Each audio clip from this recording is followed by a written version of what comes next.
No living soul breathed upon the earth.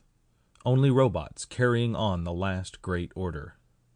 They were all gone now, the masters, all dead and their atoms scattered to the never-ceasing winds that swept the great chrysolite city towers in ever-increasing fury. That had been the last wish of each as he had passed away, dying from sheer old age. True, they had fought on as long as they could to save their kind from utter extinction, but the comet that had trailed its poisoning wake across space to leave behind it, upon Earth, a noxious, lethal gas vapor, had done its work too well. No living soul breathed upon the Earth. No one lived here now, but Chiron and his kind. And, so thought Chiron to himself, he might as well be a great unthinking robot, able to do only one thing instead of the mental giant he was. So obsessed had he become with the task he had set himself to do. Yet, in spite of a great loneliness and a strong fear of a final frustration, he worked on with the others of his people, hardly stopping for anything except the very necessities needed to keep his big body working in perfect coordination. Tirelessly he worked, for the masters had bred, if that is the word to use, fatigue and the need for restoration out of his race long decades ago.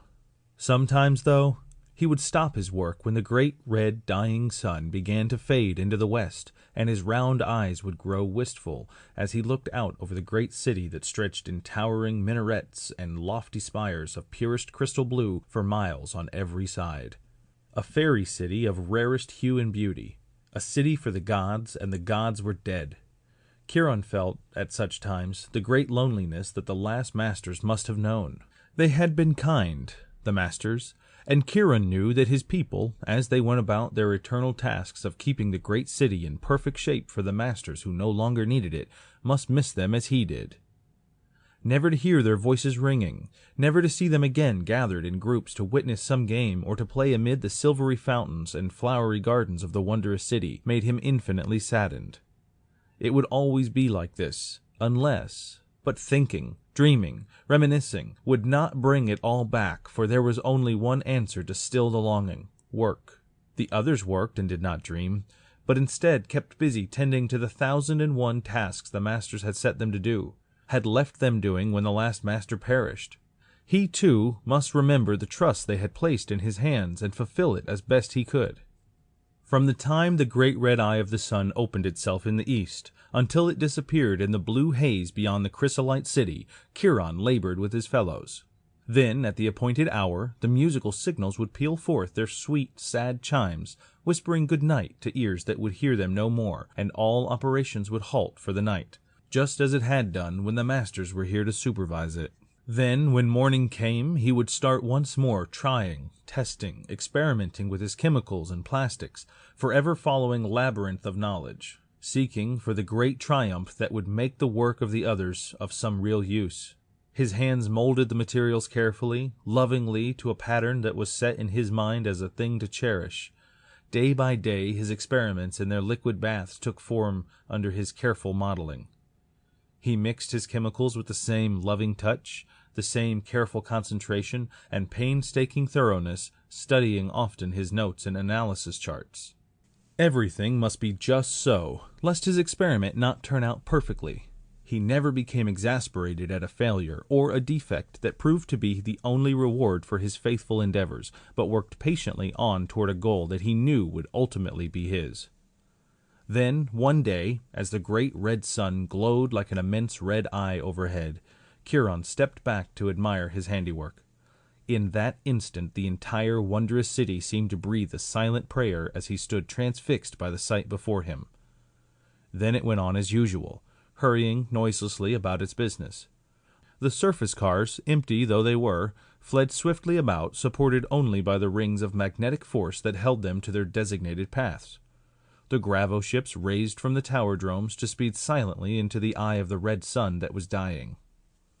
No one now, Chiron thought to himself as he studied his handiwork. Then he walked unhurriedly to the cabinet in the laboratory corner and took from it a pair of earphones resembling those of a long-forgotten radio set. Just as unhurriedly, though his mind was filled with turmoil and his being with excitement, he walked back and connected the earphones to the box upon his bench.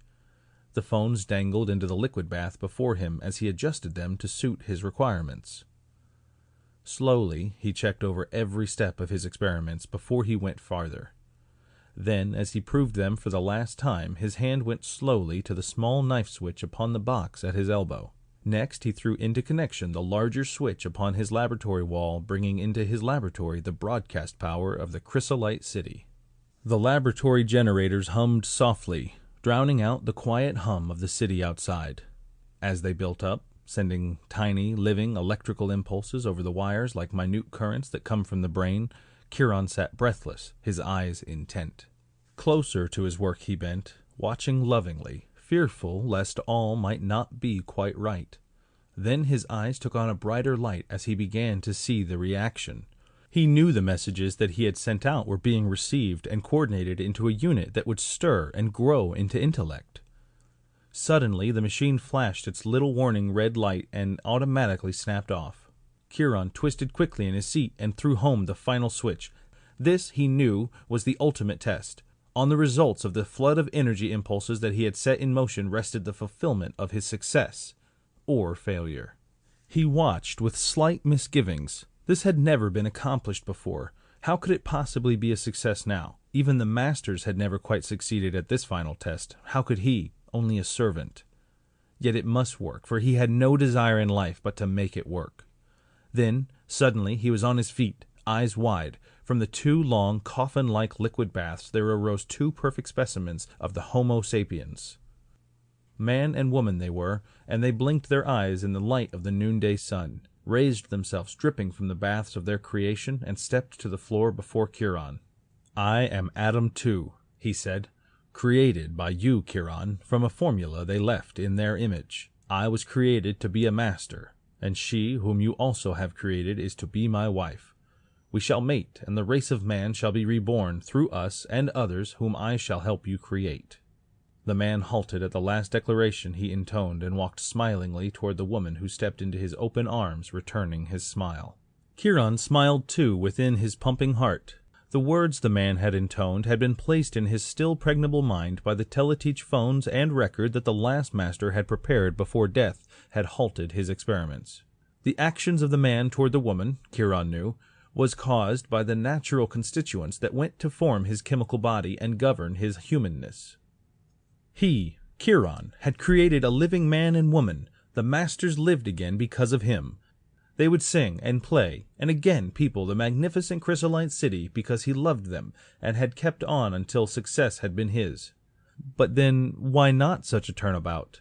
Hadn't they, the masters, created him, a superb, thinking robot?